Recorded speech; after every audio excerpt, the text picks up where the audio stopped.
Eles não querem que você saiba disso. O que a Bíblia diz sobre o homossexualismo vai te surpreender e pode mudar sua visão para sempre. Prepare-se para ouvir a verdade que muitos escondem.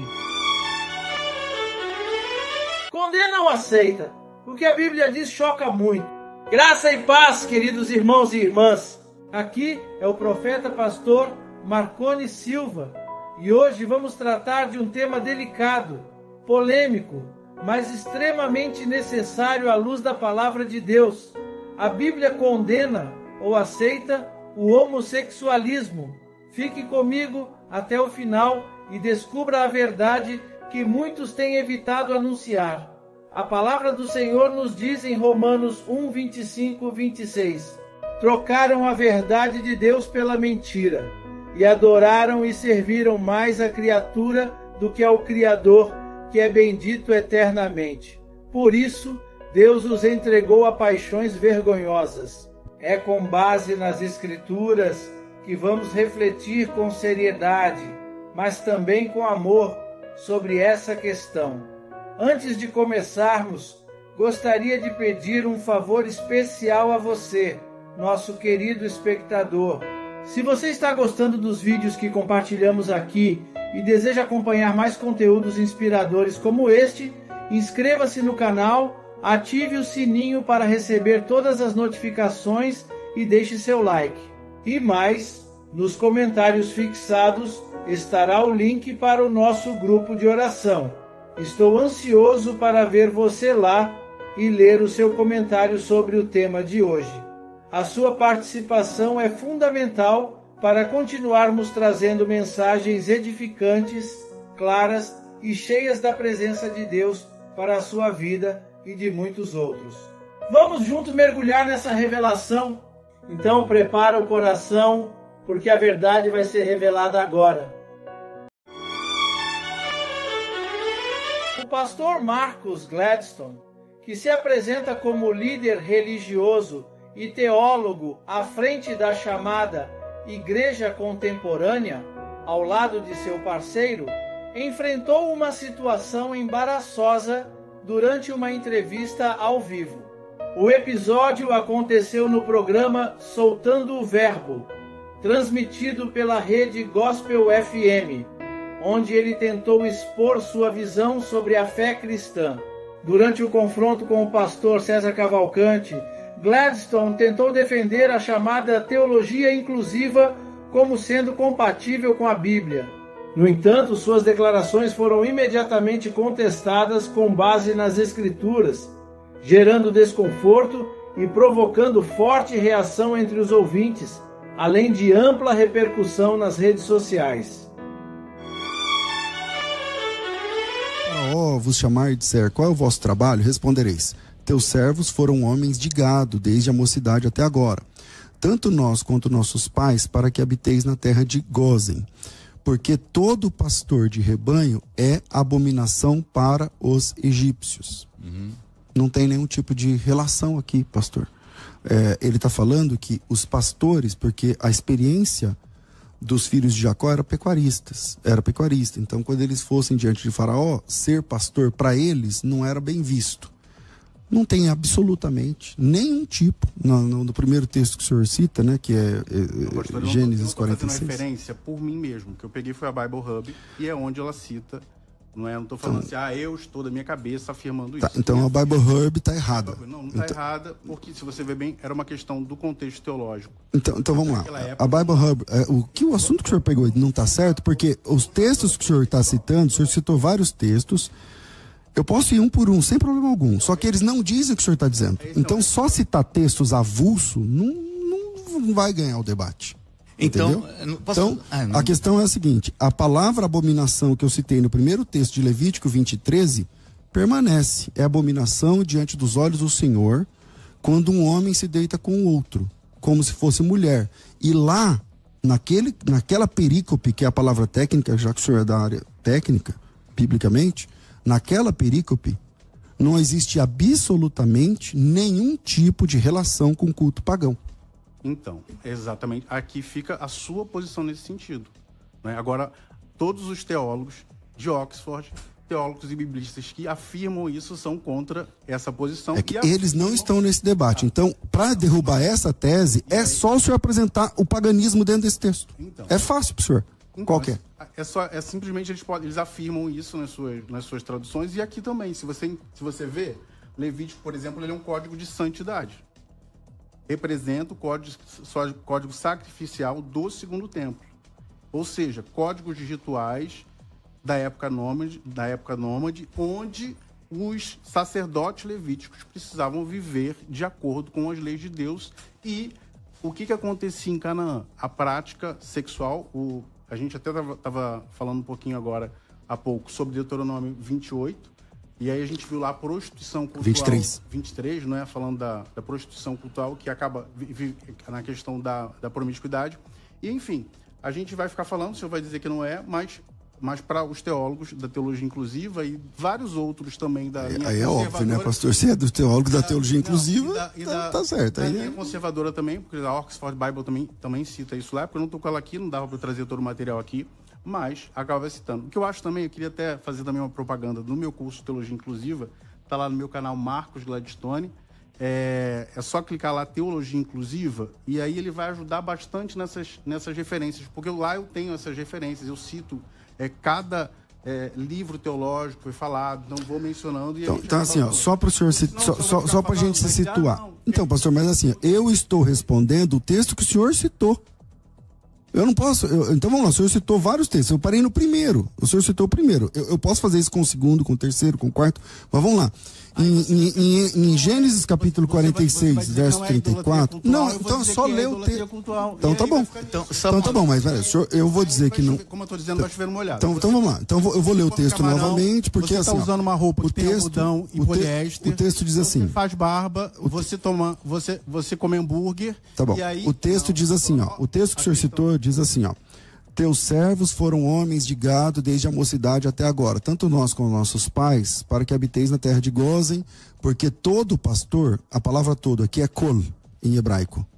Kol.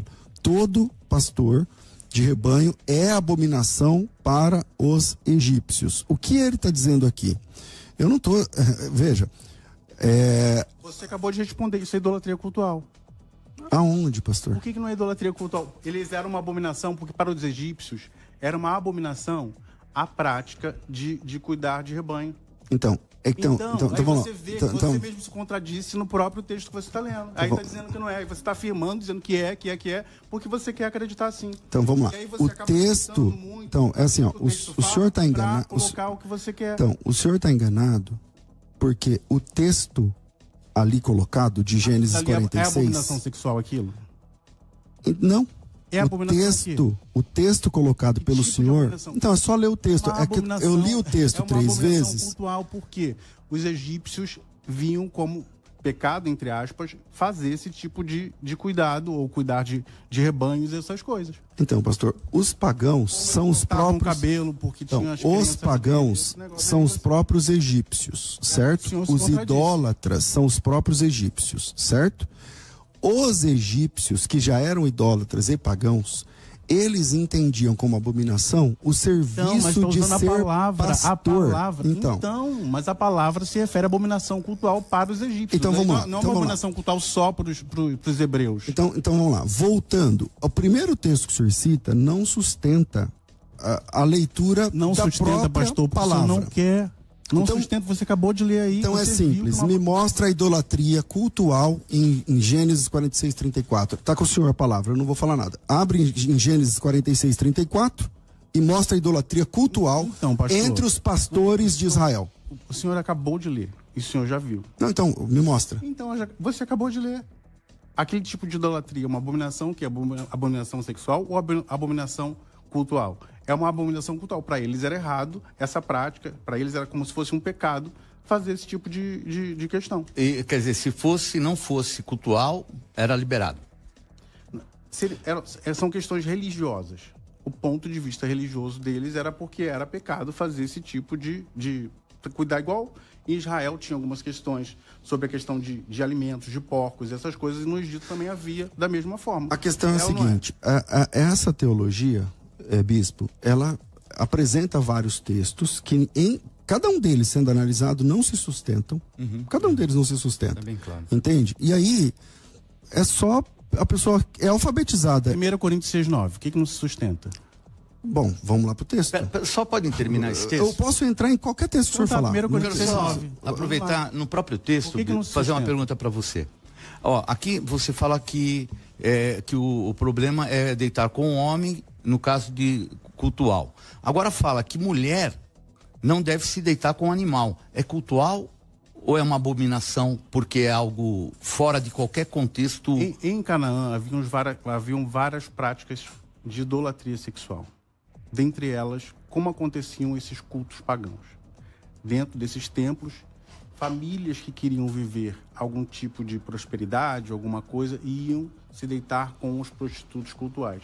Havia um bacanal. Ele tinha um cavalo também, um animal. Animais. Não, pessoas, tinham todos conhecendo a história... Haviam todos os tipos de práticas sexuais e de muitas outras coisas, tá? E aí o ponto X, né? Vamos sair dessa situação, tá? E aí vamos voltar para o que é homoafetividade. Homoafetividade não é se deitar com o animal. Homoafetividade não é se deitar com 50 homens. Homoafetividade é viver uma história de amor e fidelidade entre duas pessoas do mesmo sexo, ok? Tá, mas tendo prática sexual. Tendo uma atividade liberada sexual, diante de Deus. Liberada diante de Deus. E a gente vai ver isso em várias outras formas. Vocês até citaram sobre a questão de como os homossexuais estão na Bíblia, tá? Então vamos lá, a gente falar sobre isso também. Espera, só terminar dessa parte que você só mudou de texto. Por que então, se todas essas coisas que eles colocam aqui, ele fala sobre deitar com animal e outras coisas, ele fala assim... porém, vós guardareis os meus estatutos, e nenhuma destas abominações fareis, nem o natural, nem o estrangeiro que peregrina entre vós. E fala também que não se contaminará com essas coisas. Aqui fala deitar com animal, aqui fala inclusive passar o filho pelo fogo com Moloque, todas elas. Ele coloca todas, tipo todas. De idolatria. Então eu posso queimar um filho sem ser por um Deus. Isso não era idolatria? Não, mas eu posso queimar um filho sem ser por Deus? Aí a gente vai sair da idolatria, né? Então não pode. Isso era idolatria. Acontecia isso. Eles entregavam filhos em adoração, crianças. Mas se eu não entregar a adoração, eu posso queimar? Claro que não. Então, acho que eu posso falar a mesma coisa. Claro que não também, homem com homem. Claro que não. Não, mas aí... Eu sou o profeta pastor Marconi Silva e quero te lembrar de conferir os comentários fixados aqui neste vídeo. Lá você vai encontrar o link para o nosso grupo de oração, um espaço especial onde você pode participar das nossas campanhas de fé, compartilhar seus testemunhos e se unir a irmãos e irmãs que estão buscando a presença de Deus com todo o coração. Esse ambiente foi preparado com carinho para que você e sua família encontrem apoio espiritual, força renovada e comunhão verdadeira com outros servos do Senhor. O poder da oração em unidade transforma vidas. A palavra de Deus declara em Tiago 5,16: a oração feita por um justo pode muito em seus efeitos. Quando nos reunimos com fé, milagres acontecem. Cada testemunho que você compartilha fortalece outros corações, e cada oração feita com sinceridade alcança os céus e move o impossível. Por isso, não se desconecte. Continue firme na fé, buscando a presença de Deus todos os dias e se deixando envolver pelo mover do Espírito através da oração. Nos vemos no próximo vídeo. Que a graça e a paz do nosso Senhor Jesus Cristo estejam com você e com toda a sua casa, trazendo proteção, bênçãos e direção divina em cada passo da sua caminhada.